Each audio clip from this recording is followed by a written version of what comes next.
Bengali man YouTube চ্যানেলে সকলকে স্বাগত। আসন্ন কলকাতা পুলিশ কনস্টেবল মেন পরীক্ষার কথা মাথায় রেখে আমরা আজ অঙ্কের একটা সেট প্র্যাকটিস করব।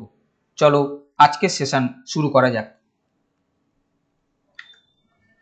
প্রথম প্রশ্নে বলেছে, এক ব্যবসায়ী ধার্য মূল্যের উপর 4% ছাড় দেন ও 15টি বস্তু ক্রয় করলে একটি বস্তু ফ্রিতে দেন।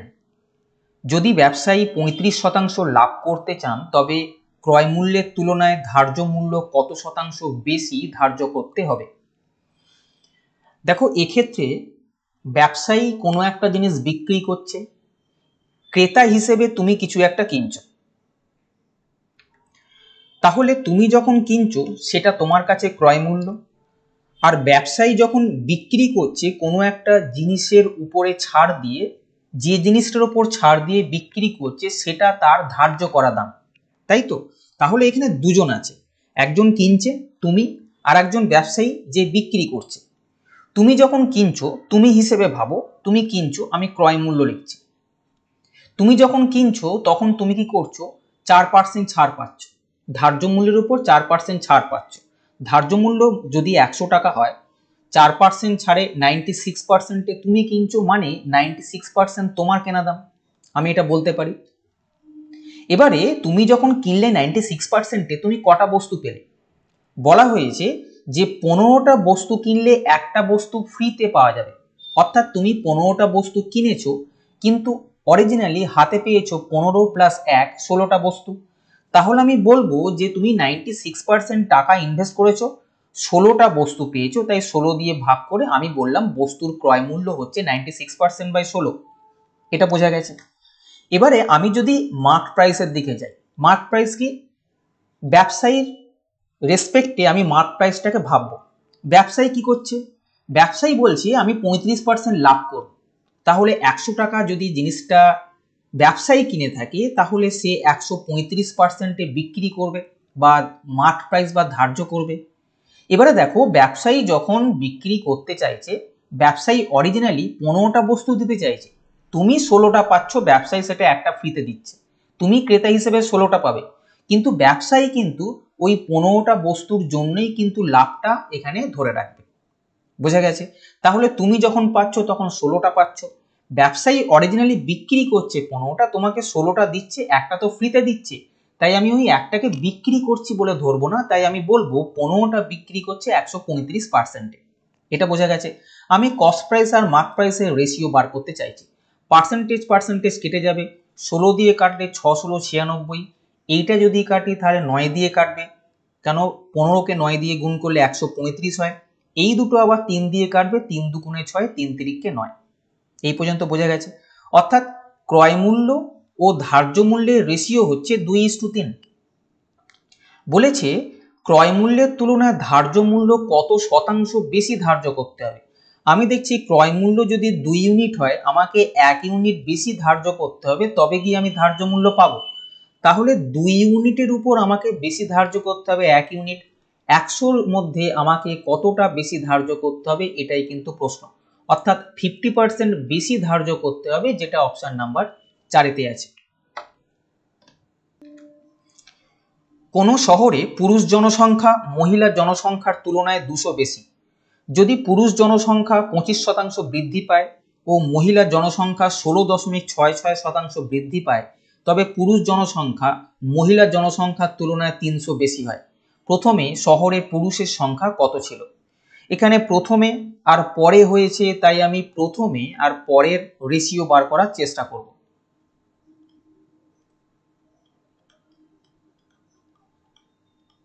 দেখো, প্রথমে বলছে যে পুরুষ জনসংখ্যা 25% বৃদ্ধি পাচ্ছে।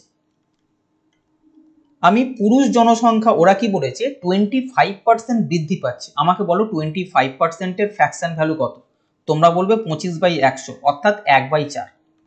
তার মানে প্রথমে যদি পুরুষ জনসংখ্যা 4 থাকে, পরে 1 বৃদ্ধি পাচ্ছে, 25% বৃদ্ধি পাচ্ছে বলতে আমি বুঝবো যদি প্রথমে পুরুষ জনসংখ্যা 4 থাকে তবে পরে 1 বৃদ্ধি পাচ্ছে, অর্থাৎ পরে 4 + 1 5 হচ্ছে।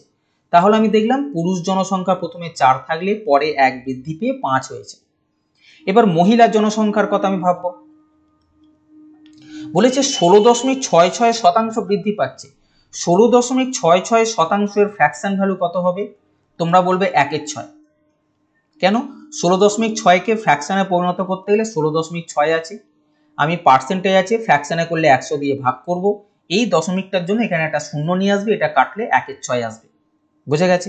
তাহলে 1/6 মানে হচ্ছে প্রথমে যদি স্ত্রী জনসংখ্যা 6 থাকে, পরে 1 বাড়ছে, অর্থাৎ প্রথমে 6 থাকলে পরে 6 আর 1-এ 7 হচ্ছে। বোঝা গেছে? এবারে দেখো বলেছিল এটা তো প্রথমে পুরুষ জনসংখ্যা 4, মহিলার জনসংখ্যা 6 ছিল। বলেছে প্রথমে পুরুষ জনসংখ্যা মহিলার জনসংখ্যার তুলনায় 200 বেশি। আমি দেখছি পুরুষ জনসংখ্যা এটা, মহিলার জনসংখ্যা এটা, ওরা বলছে পুরুষের তুলনায় মহিলা 200 বেশি প্রথমে ছিল। আর পরে বলেছে যে যদি এই 16.66% বৃদ্ধি পায়, তবে পুরুষ জনসংখ্যা মহিলার জনসংখ্যার তুলনায় 300 বেশি হয়। আমি দেখলাম প্রথমে পুরুষ জনসংখ্যা ছিল 5, মহিলা জনসংখ্যা ছিল 7, তাহলে পুরুষের তুলনায় মহিলা 300 বেশি, আমি এখানে লিখে দিলাম। এটা কেন করলাম? তার কারণ আমি বারবার ভিডিওতে বলি যে দুটো রেশিও, এই একটা দুটো রেশিও এবং দুটো সংখ্যা এইভাবে যদি আমি পাই, তবে ক্রস প্রোডাক্ট মেথড আমি অ্যাপ্লাই করি। আমি যে কোর্সটা লঞ্চ করেছি সেই কোর্সের মধ্যেও দেখবে রেশিও প্রপোর্শন, রেশিওর যে চ্যাপ্টারটা অ্যাড করেছি কোর্সের মধ্যে, সেখানে এই ক্রস প্রোডাক্ট মেথড সম্বন্ধে ডিটেলস বলা আছে। যারা কোর্সটা নিয়েছো তারা জানো যে রেশিও প্রপোর্শনের মধ্যে আমি ক্রস প্রোডাক্ট মেথডটা বলেছি, যেখানে আমি বারবার বলার চেষ্টা করেছি দুটো রেশিও দুটো সংখ্যা থাকলে আমরা ক্রস প্রোডাক্ট করব, মানে এই ক্রস গুণ করব, এই ক্রস গুণ করব, করে ওই গুণফলগুলোকে বিয়োগ করব। 4 7 28, 5 6 30, 30 থেকে 28 বিয়োগ করলে 2 ইউনিট, আমি সেটা এখানে লিখব। 3 6 18 মানে 1800, 7 2 1400, 1800 থেকে 1400 বাদ দিলে 400, আমি এখানে লিখব। অর্থাৎ ক্রস গুণ করে ওই গুণফলগুলোকে বিয়োগ করব। বোঝা গেছে? তাহলে 2 ইউনিটের ভ্যালু যদি 400 হয়, 1 ইউনিটের ভ্যালু কত? 200। বলেছে প্রথমে শহরে পুরুষের জনসংখ্যা কত ছিল? প্রথমে শহরে পুরুষের জনসংখ্যা ছিল 4 ইউনিট। একের ভ্যালু যদি 200 হয়, তাহলে 4 ইউনিটের ভ্যালু হবে 800, যেটা অপশন নাম্বার 3-তে আছে। অর্থাৎ প্রথমে পুরুষ জনসংখ্যা ছিল 800 জন।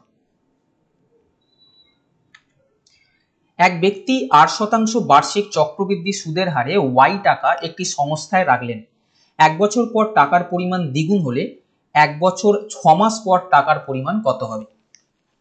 দেখো একটা টাকা রেখেছো, সেই টাকাটা দ্বিগুণ হচ্ছে। তুমি যে কোনো একটা টাকা ভাবো, 1 বছর রেখেছো, মনে করো তুমি 100 টাকা রেখেছো, 1 বছর পর তুমি হাতে 200 টাকা পাচ্ছ, তাহলে রেট অফ ইন্টারেস্ট কত? তোমরা বলবে 100 টাকা রেখে আমি যদি 200 টাকা পাই, তাহলে বলবো 100 টাকা ইন্টারেস্ট পেয়েছি। যেহেতু 100 টাকার 1 বছরের সুদ 100 টাকা, তাহলে আমি ইন্টারেস্ট রেট বলবো 100%। তার মানে কোনো টাকা রেখে যদি 1 বছর পর তার ডাবল হয়ে যায়, তাহলে আমি বলবো রেট অফ ইন্টারেস্ট 100%। এটা ঠিক। এখানে তাই বলেছে যে বার্ষিক চক্রবৃদ্ধি সুদের হারে ওয়াই টাকা একটা সংস্থায় রেখেছে, 1 বছর পর টাকাটা দ্বিগুণ হয়ে যাচ্ছে। অর্থাৎ ওয়াই টাকা রাখলো, 1 বছর গেল, 1 বছর গেলে এটা দ্বিগুণ হয়ে যাচ্ছে, অর্থাৎ 2y টাকা হয়ে যাচ্ছে। আমি এখানে কি দেখালাম? একটা টাকা আছে, সেই টাকাটা যদি ডাবল হয়ে যায়, তাহলে রেট অফ ইন্টারেস্ট হবে 100%। তাহলে আমি বললাম এখানে যে r% বার্ষিক চক্রবৃদ্ধি সুদের কথা বলেছে, সেই r এর ভ্যালু হচ্ছে 100%। এবারে অনেকে প্রশ্ন করবে এখানে তো চক্রবৃদ্ধি সুদ বলেছে, তাহলে কি হবে? দেখো আমরা সিম্পল ইন্টারেস্ট করি বা চক্রবৃদ্ধি সুদই করি, 100 টাকা যদি ব্যাংকে দেখো, 10% যদি রেট অফ ইন্টারেস্ট হয়, 1 বছর পর তুমি 10 টাকা ইন্টারেস্ট সিম্পল ইন্টারেস্টের ক্ষেত্রেও পাবে, কম্পাউন্ড ইন্টারেস্টের ক্ষেত্রেও পাবে। অর্থাৎ 1 বছরের শেষে সিম্পল ইন্টারেস্ট আর কম্পাউন্ড ইন্টারেস্ট কিন্তু ইকুয়াল হয়। সেই হিসেবে আমি বললাম যে ওয়াই টাকা যদি ব্যাংকে রাখা হয়, 2y টাকা হলে রেট অফ ইন্টারেস্ট হবে 100%। বোঝা গেছে? তাহলে 1 বছর পরে এটা দ্বিগুণ হলো। এবারে বলেছে যে 1 বছর 6 মাস পরে টাকার পরিমাণ কত হবে? এইটা 1 বছর ছিল, এখান থেকে বলছি আর 1 মাস না, এবারে তুমি 6 মাসের হিসাব করো। কোন টাকার উপরে? কম্পাউন্ড ইন্টারেস্টের ক্ষেত্রে কি হয়, যে টাকাটা শেষ পর্যন্ত আসে 1 বছর পরে, তার উপর আবার ইন্টারেস্ট পাওয়া যায়। আমি এখন দেখছি যে 2y টাকা আমার হাতে আছে 1 বছরের শেষে, আমি 2y টাকা লিখলাম। আমি বললাম 6 মাসে কত ইন্টারেস্ট পাবো? তোমরা বলবে 6 মাসে ইন্টারেস্ট পাবো, যেহেতু বছরে 100% পাচ্ছি, তাহলে 6 মাসের হাফ ইন্টারেস্ট পাবো, অর্থাৎ 50% ইন্টারেস্ট পাবো। তাহলে আমি বলবো 2y টাকা আমার কাছে 1 বছরের শেষে ছিল, আমি 50% ইন্টারেস্ট পাচ্ছি, তাহলে আমি ইন্টারেস্ট কত পাবো? তোমরা বলবে 50%, অর্থাৎ 50/100, অর্থাৎ ওয়াই টাকা আমি ইন্টারেস্ট পাবো। তাহলে 2y টাকা যদি রাখি, এই 6 মাসে আমি ওয়াই টাকা ইন্টারেস্ট পাবো, তাহলে এই 6 মাস পরে আমি হাতে মোট কত টাকা পাবো? তোমরা বলবে 2y টাকা ছিল, আরও ওয়াই টাকা ইন্টারেস্ট পেয়েছি, তাহলে আমি হাতে 3y টাকা পাবো। তাহলে দেখলাম যে ওয়াই টাকা যদি আমি রাখি, 1 বছর 6 মাস পরে হাতে পাবো 3y টাকা, যেটা অপশন নাম্বার 1-তে আছে। এক ব্যক্তি 15 টাকায় 6টি হিসেবে কিছু বস্তু কিনলেন এবং তার দ্বিগুণ পরিমাণ বস্তু 14 টাকায় 8টি হিসেবে কিনে সমস্ত বস্তু 2 টাকায় 1টি হিসেবে বিক্রি করলেন। তার কত শতাংশ লাভ বা ক্ষতি হলো? দেখো, 15 টাকায় 6টা কিনেছে, আমি এখানে মূল্য লিখছি, আর এখানে কত পিস কিনেছে আমি পিসই লিখছি। 15 টাকায় 6টা হিসেবে, তার মানে 15 টাকায় 6টা হিসেবে 6টাই কিনলো এরম মানে নেই। যদি 6টা কিনে থাকে তার ভ্যালু 15 টাকা হবে, 12টা কিনলে তার ডাবল হবে, ইত্যাদি। বোঝা যাচ্ছে? প্রথমে বলেছে 15 টাকা দিয়ে 6 পিস কিনছো, 6 পিস হিসেবে কিনছো। এবারে বলছে তার দ্বিগুণ পরিমাণ বস্তু 14 টাকায় 8টি হিসেবে কিনছে, 14 টাকায় 8টি হিসেবে কিনছে। এবারে বলেছে এখানে যে বস্তু কিনেছে, যতগুলো বস্তু কিনেছে, এখানে তার ডাবল বস্তু কিনেছে। আমি যদি কিছুক্ষণের জন্য মনে করি যে সে 6টা বস্তুই কিনেছে, তাহলে এখানে তার ডাবল 6 দুগুণে 12 হওয়া উচিত, কিন্তু এখানে 12 নেই, এখানে 24 আছে, তাই না? সরি, এখানে 8 আছে। এবার আমি দেখলাম 6-এর ডাবল করে এখানে আসছে না। আমি যদি এইটাকে ডাবল করি কি হবে? 6 দুগুণে 12 হবে। এর ডাবল যদি এখানে আনতে চাই, তাহলে এটা যদি 12 হয়, তাহলে এর ডাবল এইখানটা করে 12 দুগুণে 24 হওয়া উচিত। আমি দেখবো এই জায়গায় কি 24 করতে পারবো? তোমরা বলবে হ্যাঁ, কেন পারা যাবে না, এটাকে 3 দিয়ে গুণ করলেই 24 আসে। এটা বোঝা গেল কি? এটা করতে হলো তার কারণ আছে, এখানে বলেছে যা কিনেছিল তার দ্বিগুণ পরিমাণ বস্তু কিনবে। আমি দেখলাম 6 কিনে তার দ্বিগুণ 8 হয় না, আমি 6টাকেই ডাবল করলাম সুবিধের জন্য। এখানে যদি 12 করি, তার ডাবল নিশ্চয়ই এখানে 24 হওয়া উচিত। আমি দেখবো এই 24 ফিগারটা এই সংখ্যাটাকে কোনো সংখ্যা দিয়ে গুণ করে আসে কিনা। আমি দেখলাম 3 দিয়ে গুণ করে 24 আসে, তাহলে আমি বলতে পারবো এখানে 12টা কিনলে তার ডাবল 24টা এখানে কিনেছে। কিন্তু এখানে 2 দিয়ে গুণ করলাম মানে এর সিধে যে সংখ্যাটা আছে তাকেও 2 দিয়ে গুণ করব। এখানে 3 দিয়ে গুণ করেছি মানে এর সিধে যে সংখ্যাটা আছে তাকেও 3 দিয়ে গুণ করব। আমি বললাম এই জায়গায় আমি 12টা বস্তু কিনেছিলাম, এখানে 3 আসতে 24টা বস্তু কিনেছি, অর্থাৎ ডাবল কিনেছি, যেটা এখানে বলেছিল। এখানে এই 12টা বস্তু আমি 15 দুগুণে 30 টাকায় কিনেছি, আর এই 24টা বস্তু আমি 3 14 42 টাকায় কিনেছি। তাহলে আমার মোট 30 প্লাস 42 72 টাকায় কিনতে হলো কতগুলো বস্তু? তোমরা বলবে 24 প্লাস 12 36টা বস্তু। বোঝা গেছে? তাহলে 36টা বস্তু 72 টাকায় যদি আমি কিনি, 36টা বস্তু 72 টাকায় যদি আমি কিনি, একটা বস্তু আমার কিনতে ক টাকা লেগেছে? তোমরা বলে 2 টাকা। 72কে 36 দিয়ে ভাগ করলাম, তার মানে 2 টাকায় একটা বস্তু আমার ক্রয় মূল্য। আমি 2 টাকায় একটা হিসেবে বস্তু কিনেছি, আর এখানে 2 টাকায় একটা হিসেবে বিক্রিও করেছি। বোঝো, 2 টাকায় একটা হিসেবে কিনেছো, কিনে আবার সেই 2 টাকায় একটা হিসেবে বিক্রি করেছো। তোমার কাছে কিছু থাকবে নাকি? যে টাকায় কিনেছো সে টাকায় যদি বিক্রি করো, তুমি বলবে আমার লাভ বা ক্ষতি কিছুই হয়নি। বোঝা যাচ্ছে? এক ব্যক্তি সরল সুদের হারে 40,000 টাকা ধার নেয় এই শর্তে যে প্রথম বছর সুদের হার x%, দ্বিতীয় বছর সুদের হার x+3% এবং তৃতীয় বছর সুদের হার x+6%, এবং যত বছর সে টাকা শোধ না করছে তাকে এইভাবেই সুদ দিয়ে যেতে হবে। লোন যদি করো তবেই বুঝবে কিভাবে সুদ দিতে হয়। যদি 6 বছরের শেষে সে সুদ সমেত 74,800 টাকা দিয়ে ঋণ মুক্ত হয়, তবে x এর মান কত? দেখো, প্রথমত সে 40,000 টাকা ধার নিয়েছিল, 74,800 টাকা সুদ সমেত ফেরত দিচ্ছে। আমি যদি এটা রেশিও করি কি দাঁড়াবে বলতো? 4 দিয়ে যদি কাটি এটা আসবে 100, এটা কত আসছে? 4 একে 4, 3 4 আসতে 32, 2 4 7 28। অর্থাৎ আমি বললাম যদি 100 টাকা আমি ঋণ নিই, 40,000 টাকা নিয়েছিল তো, এখন 40,000 আর বলছি না, আমি বলছি যদি 100 টাকা ঋণ নিই আমার 187 টাকা সুদ সমেত ফেরত দিতে হবে। তুমি আমাকে বলো 100 টাকা নিয়ে যদি 187 টাকা তুমি দাও তাহলে 87 টাকা তোমাকে ইন্টারেস্ট দিতে হলো, তাই না? 100 টাকা নিয়ে 187 টাকা যখন তুমি দিচ্ছ, 87 টাকা ইন্টারেস্ট দিচ্ছ। 100 টাকায় 87 টাকা মানে আমি বলবো 87%। কেন 100 টাকায় যেটা হবে সেটাকে আমি পার্সেন্টেজ হিসেবে লিখবো। তাহলে 100 টাকায় 87 টাকা ইন্টারেস্ট মানে আমি বলবো 87% তুমি ইন্টারেস্ট দিয়েছো। বোঝা গেছে? এবারে দেখো তুমি প্রথম বছর, মোট তো 6 বছরে শোধ করেছে, আমি প্রথম, দ্বিতীয়, তৃতীয়, চতুর্থ, পঞ্চম এবং ষষ্ঠ, এই 6 বছরের কথা এখানে বলেছে। প্রথম বছর সুদের হার x% লিখলাম, দ্বিতীয় বছর x+3%, তৃতীয় বছর x+6%, কি হচ্ছে 3 করে বাড়ছে। দেখো এখানে যা ছিল তার সঙ্গে 3 বেড়েছে, এখানে 3 বেড়েছে এবং এইভাবেই হবে বলেছে। তাহলে এখানকার থেকে আরো 3 বাড়িয়ে আমি বলবো x+9, এখানের সঙ্গে 3 যোগ করে আমি বলবো x+12 এবং এখানের সঙ্গে 3 যোগ করে আমি x+15 বলবো। এগুলো কি ইন্টারেস্ট। তাহলে এই 6 বছরে মোট ইন্টারেস্ট কত দিতে হলো, তোমরা সব এগুলোকে যোগ করবে। তোমরা বলবে এই টাকাটা ইন্টারেস্ট দিতে হলো, কিন্তু আমি এই সবে দেখেছি 6 বছরে ইন্টারেস্ট দিয়েছে 87%। আমি বললাম ইন্টারেস্ট দিয়েছে এইটা, আবার এখানে দেখিয়েছি 87%, তাহলে এটার ভ্যালু হচ্ছে 87%। এক্স গুলো সব যোগ করলে আসবে 6x, সংখ্যাগুলো সব যোগ করে পাওয়া যাচ্ছে 45। 6x প্লাস 45 এর ভ্যালু হচ্ছে 87। 6x এর ভ্যালু হবে 87 থেকে 45 যদি মাইনাস করে দিই তাহলে 42। তাহলে x এর ভ্যালু হবে 7%, যেটা অপশন নাম্বার 3 এ আছে। যে x এর মান কত, x এর মান 7। বোঝা যাচ্ছে তো অঙ্কটা? 25% ও x% দুটি ধারাবাহিক ছাড় দেওয়ার পর একটি বস্তু 612 টাকায় বিক্রি করা হলো। যদি বস্তুটির ধার্য মূল্য 960 টাকা হয় তবে x এর মান কত? সোজা প্রশ্ন।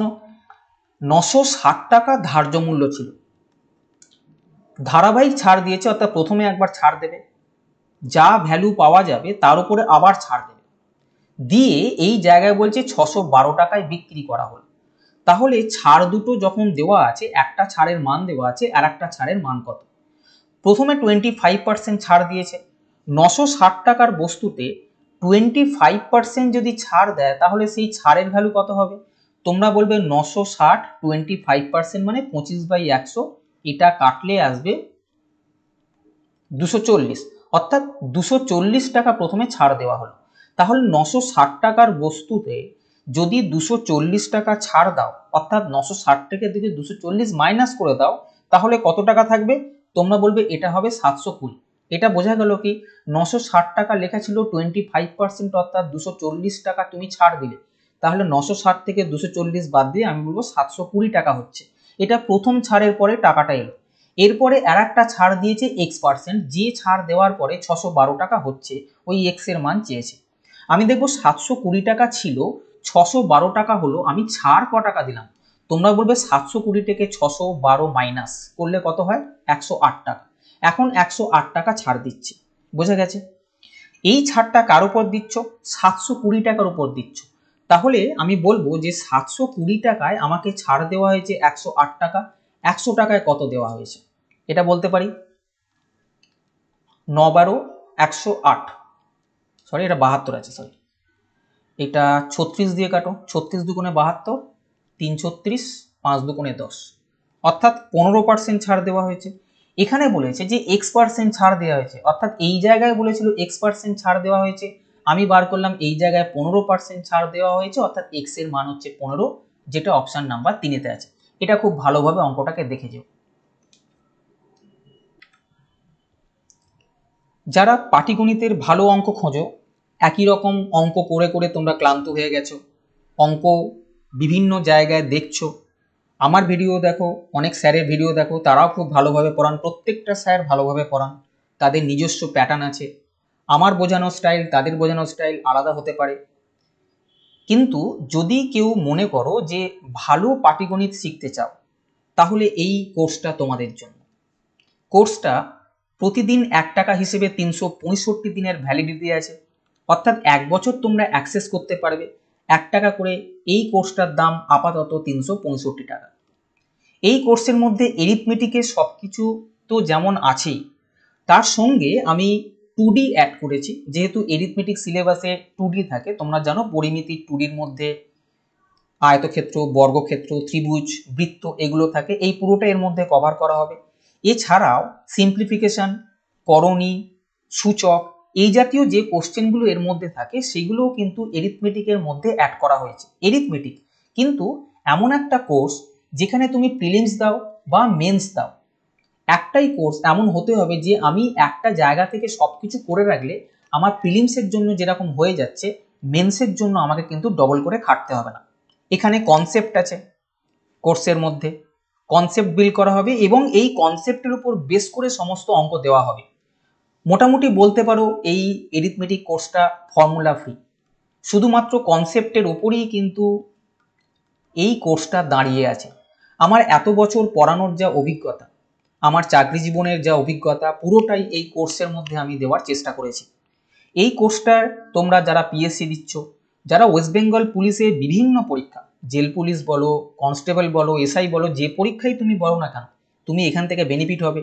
রেল, ফুড এসআই, এমটিএস অথবা যারা সেন্ট্রাল গভর্নমেন্টের যে এসএসসি পরীক্ষা আছে, সিজিএল বলো, সিএইচএসএল বলো, এমটিএস বলো, সব জায়গাতেই কিন্তু এখান থেকে যে এরিথমেটিকগুলো আছে তোমরা কিন্তু পাবে। এখানে খুব ভালো ভালো প্রশ্ন রাখা হয়েছে, কিন্তু যারা সিরিয়াস, যারা ভালো প্রশ্ন পছন্দ করো তারাই কিন্তু কোর্সটা নিও, অন্য কেউ নিও না।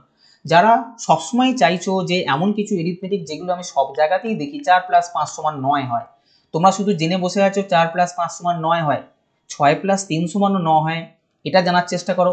অথবা 2+7=9 হয়, এটাও জানো। জেনে রাখতে অসুবিধে কোথায়? তুমি শুধু একটা জিনিস জানলে হবে না, কোশ্চেনের প্যাটার্ন যেহেতু পরপর চেঞ্জ হচ্ছে এবং যেহেতু এখন কম্পিটিশন খুব হাই লেভেলের চলে গেছে, খুব কম সিটের জন্য প্রচুর পরিমাণ ছেলেপুলে পরীক্ষা দিচ্ছে, সেক্ষেত্রে তোমাকে সবার থেকে এগিয়ে থাকার জন্য এক ধাপ বেশি ভালো জিনিস শিখতে হবে। যদি ভালো কিছু শিখতে চাও এই কোর্সটা নাও। এই কোর্সটা 31শে জুলাই পর্যন্তই তোমরা কিন্তু এই প্রাইসে পাবে। 31শে জুলাইয়ের পর অর্থাৎ 1 আগস্ট থেকে এটা আর কিন্তু এতে আমি দিতে পারবো না, অর্থাৎ এই কোর্স প্রাইস দিতে পারবো না। 1 আগস্ট থেকে এর কোর্স ফি বাড়বে। যদি তোমরা নিতে ইচ্ছুক হও তাহলে এনরোল করে নাও, লিঙ্ক ডিসক্রিপশন বক্সে দেওয়া হবে। এটা অ্যাপের মাধ্যমে পড়ানো হবে, অ্যাপের লিঙ্ক ডিসক্রিপশন বক্সে দেওয়া আছে। আর একটা কথা বলে রাখি, যদি কোর্সটা নিতে চাও তবে আগে যখন কোর্সের পেজে যাবে সেই পেজের মধ্যে এই এরিথমেটিকে আমি কি কি করাবো সেই টপিকগুলো কিন্তু আগে ভালো করে দেখে নাও। টপিকগুলো দেখে নিয়ে যদি তোমার মনে হয় হ্যাঁ এরিথমেটিকের মধ্যে আমি এত কিছু এই মূল্যে পাচ্ছি, তাহলেই নেবে, না হলে নেবে না। যারা একদম গোড়া থেকে শিখতে চাও তাদের জন্য আদর্শ, আর যারা অনেক দিন থেকে শিখছো, 2 বছর 3 বছর ধরে অঙ্ক করছো, তারা নিও না, তারা এখন প্র্যাকটিস পেপার করে প্র্যাকটিস করার চেষ্টা করো। এ ও বি এবং বি ও সি এর আয়ের অনুপাত 3:2। যদি এ এর আয়ের 1/3 অংশ সি এর আয়ের 1/4 অংশের তুলনায় 1000 টাকা বেশি হয়, তবে বি এর আয় নির্ণয় করো। যে কোর্সটার কথা বলছিলাম সেই কোর্সে রেশিও প্রপোর্শনের মধ্যে এই অঙ্কটা আছে। আমি আবার বলছি, কোর্সের মধ্যে এই রকম অঙ্ক অ্যাড করা হয়েছে। লেটেস্ট প্যাটার্নের বহু অঙ্ক আছে, যারা দেখছো কোর্সটা তারা অবশ্যই জানো লেটেস্ট প্যাটার্ন আমি কিন্তু ওখানে দিচ্ছি। এখানে এ আর বি এর এবং বি আর সি দুজনেরই কিন্তু আয়ের অনুপাত 3:2 দেওয়া আছে। এরও 3:2, এরও 3:2। দেখো বি এর আয় আমি এখানে 2 বলছি, আবার এখানে 3 বলছি, খেয়াল করছো? এখানে 3 বলেছি, এখানে 2 বলেছি। আয় তো দু জায়গাতেই এক হওয়া উচিত, তাই এই সংখ্যা দুটোকে এক করতে হবে। এই সংখ্যা দুটোকে এক করার সিস্টেম হচ্ছে এই 3 দিয়ে এই পুরো রেশিওটাকে গুণ করো, আর 2 দিয়ে এই পুরো রেশিওটাকে গুণ করো। যদি 3 দিয়ে এই পুরো রেশিওটাকে গুণ করি, আমি বলবো এটা হবে 3 তিরিকে 9, 3 দুগুণে 6। আর 2 দিয়ে যদি এই রেশিওটা গুণ করি তাহলে হবে 3 দুগুণে 6, 2 দুগুণে 4। আমি আর এই রেশিওগুলো দেখবো না। দেখো বি এর আয় দু জায়গাতেই সমান হলো, তাহলে আমরা এ বি সি তিনজনের আয় রেশিও কে পেলাম? এর আয় হচ্ছে 9, বি এর আয় 6 এবং সি এর আয় 4 ইউনিট। বোঝা গেছে? বলেছে এর আয়ের 1/3 অংশ, এর যা আয় আছে তার 1/3 অংশ সি এর আয়ের 1/4 অংশের তুলনায়, সি এর আয়ের 1/4 অংশের তুলনায়, তুলনা করছে মানে মাইনাস করব, তুলনায় 1000 টাকা বেশি। এখানে 1000 লিখলাম।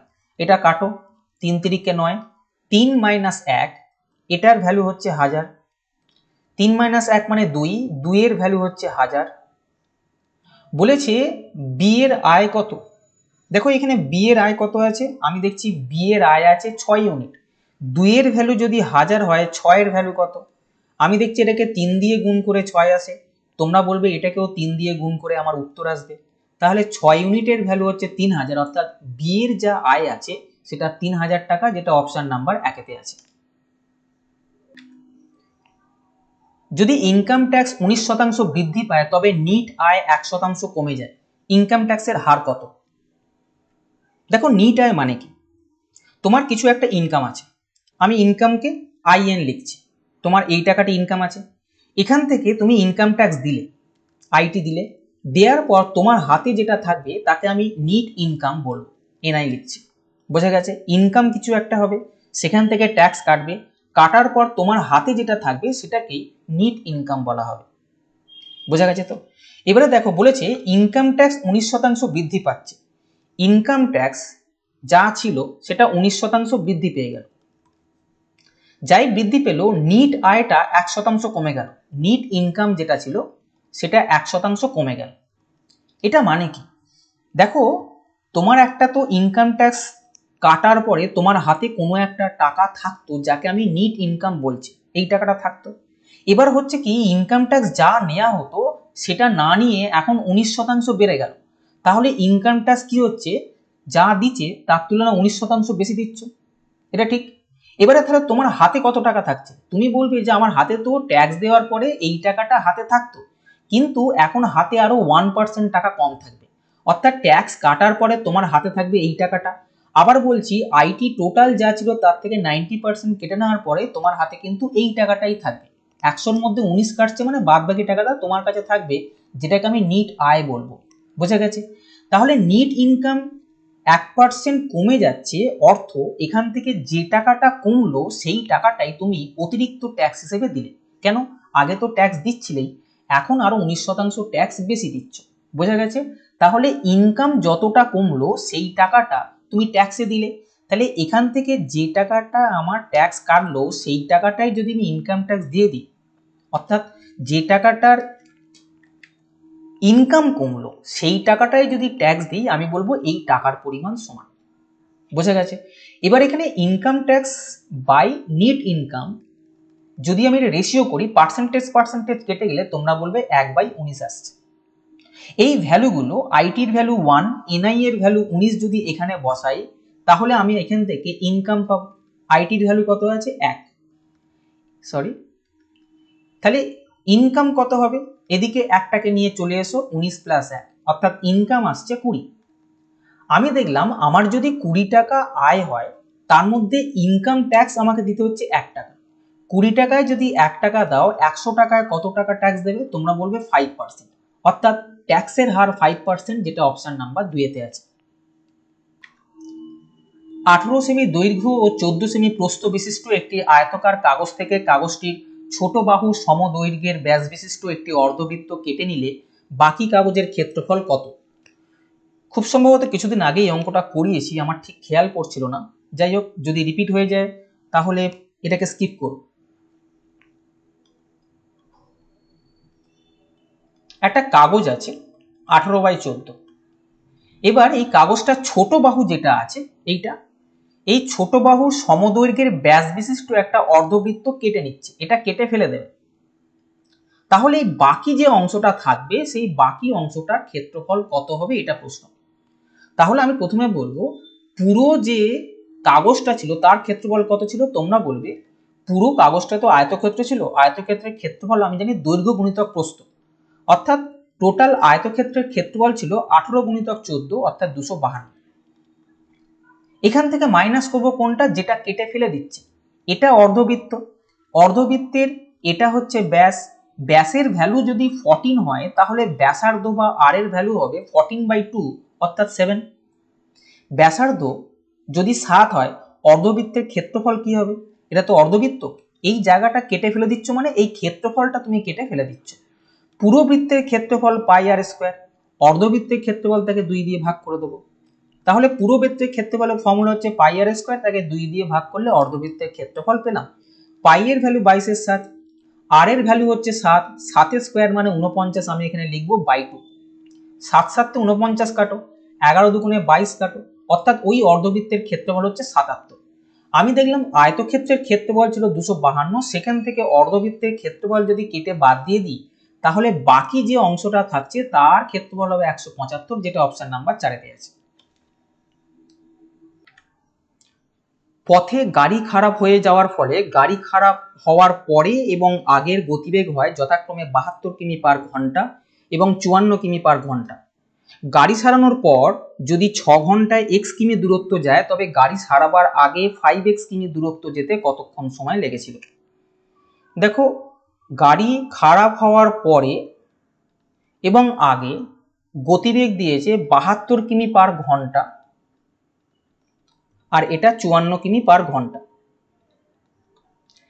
গাড়ি সারানোর পর 6 ঘন্টায় x কিমি যাচ্ছে, আমি দেখছি গাড়ি সারাবার পর প্রতি ঘন্টায় 72 যায়, তাহলে 6 ঘন্টায় কত যাবে? তোমরা বলবে 72কে 6 দিয়ে গুণ, অর্থাৎ 432 কিলোমিটার। তাহলে আমি দেখলাম 6 ঘন্টায় 432 কিলোমিটার যাচ্ছে। প্রশ্ন বলছে 6 ঘন্টায় x কিলোমিটার যাচ্ছ, আমি বলছি 6 ঘন্টায় 432, প্রশ্ন বলছে x, তাহলে x এর মান হচ্ছে 432। এবার বলেছে 5x কিলোমিটার দূরত্ব যাব, ডিস্টেন্স যাব কত? 5x কিলোমিটার, 5 ইন্টু x এর ভ্যালু কত? 432। এই ডিস্টেন্সটা এখন যেতে চাইছি কোন স্পিডেতে? বলেছে গাড়ি সারাবার আগে, আগে স্পিড কত ছিল? 54 কিমি পার ঘন্টা। আমরা জানি distance is equal to speed into time, তাহলে টাইম ইজ ইকুয়াল টু কি হবে? ডিস্টেন্সকে স্পিড দিয়ে ভাগ করব, ডিস্টেন্সকে স্পিড দিয়ে ভাগ করলে টাইম পাওয়া যাবে। ডিস্টেন্স কত? 5 ইন্টু 432, স্পিড কত? 54, এটাকে 8 দিয়ে কাটো, তাহলে টাইম লাগবে কতক্ষণ সময় লেগেছিল? 40 ঘন্টা, 5 8 40 ঘন্টা, যেটা অপশন নাম্বার 1-এ আছে। বোঝা যাচ্ছে তো?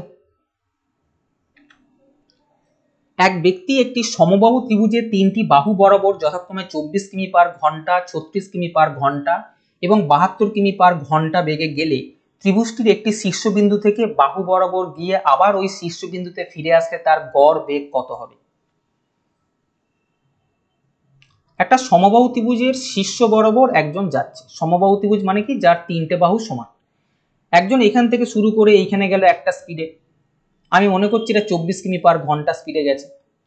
এখান থেকে এই পর্যন্ত 36 কিমি পার ঘন্টা স্পিডে গেছে। এখান থেকে আবার আগের পজিশনে গেছে 72 কিমি পার ঘন্টা স্পিডেতে। বলেছে তার গড় বেগ কত। দেখো, গড় বেগ মানে কি? আমরা তো জানি distance is equal to speed into time. Speed মানে কি জানি? স্পিড মানে জানি ডিস্টেন্স বাই টাইম। গড় বেগ মানেও তাই, কিন্তু গড় বেগ মানে হবে মোট ডিস্টেন্স। এখানে যেমন ডিস্টেন্স, আমি বলবো মোট ডিস্টেন্স বাই মোট টাইম, এটাকেই বলা হবে গড় বেগ। বোঝা যাচ্ছে? এবারে দেখো, এখানে যেহেতু সমবাহু ত্রিভুজ বলে দিয়েছে 3টে বাহু সমান, আমাকে তো ডিস্টেন্সটা বার করতে হবে। আমি কি করব? 24, 36 আর 72, এই যে স্পিডগুলো দিয়েছে 24, 36, 72, এই 3টে স্পিডের এলসিএম বা লসাগু বার করে নাও। 24, 36, 72, এদের লসাগু বার করে নাও, সেটা হবে 72। লসাগু না বার করে 72-এ কোনো গুণিতকও তুমি করতে পারো, তোমার যদি সুবিধা হয় তুমি তাই করতে পারো। সবসময় যে লসাগু বার করতে পারে তা না, কিন্তু এমন একটা সংখ্যা যে সংখ্যাটাকে এই 3টে দিয়ে কাটা যায়। বোঝা গেছে? সেটা 72 না হয় 72 দুগুণে 144 হতে পারত। এবারে আমি মনে করছি যে সমবাহু ত্রিভুজের প্রতিটা বাহুর দৈর্ঘ্য হচ্ছে 72 কিমি করে। এটাও 72 কিমি, এটাও 72 কিমি, এটাও 72 কিমি। এবার আমি বলবো যে 24 কিমি পার ঘন্টা বেগে এখান থেকে এই পর্যন্ত যেতে তার কত সময় লাগবে? তোমরা কি বলবে? যে যেহেতু টাইম বার করতে দিয়েছে, টাইম মানে আমি জানি ডিস্টেন্সকে স্পিড দিয়ে ভাগ করব, কেন? Distance is equal to speed into time, তাই তো? তাহলে টাইমের ভ্যালু হচ্ছে ডিস্টেন্সকে স্পিড দিয়ে ভাগ করব। এই ডিস্টেন্সকে এই হচ্ছে স্পিড, ডিস্টেন্সকে যদি স্পিড দিয়ে ভাগ করি তাহলে টাইম কত লাগবে? তোমরা বলবে 72কে 24 দিয়ে ভাগ করে টাইম লাগছে 1 ঘন্টা, সরি 3 ঘন্টা, 3 24 72। বোঝা গেছে? 72কে 24 দিয়ে ভাগ করছো।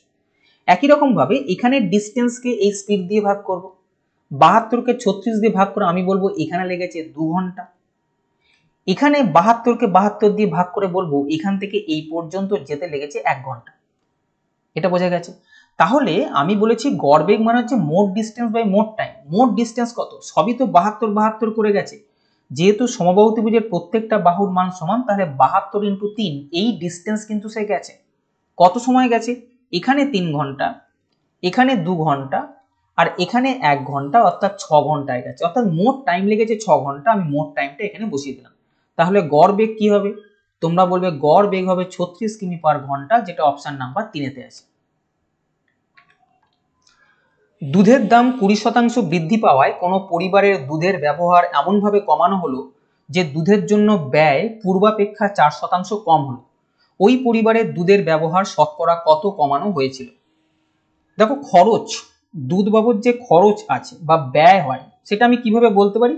ব্যয় মানে হচ্ছে তুমি কতটা পরিমাণ দুধ নিচ্ছ, কত লিটার, সেই পরিমাণকে আমি যদি বলি ওই যে দুধটা নিচ্ছ, যত লিটার নিচ্ছ, প্রত্যেক লিটারের দাম কত, সেই দাম দিয়ে গুণ করলে আমার খরচ হবে দুধ বাবদ।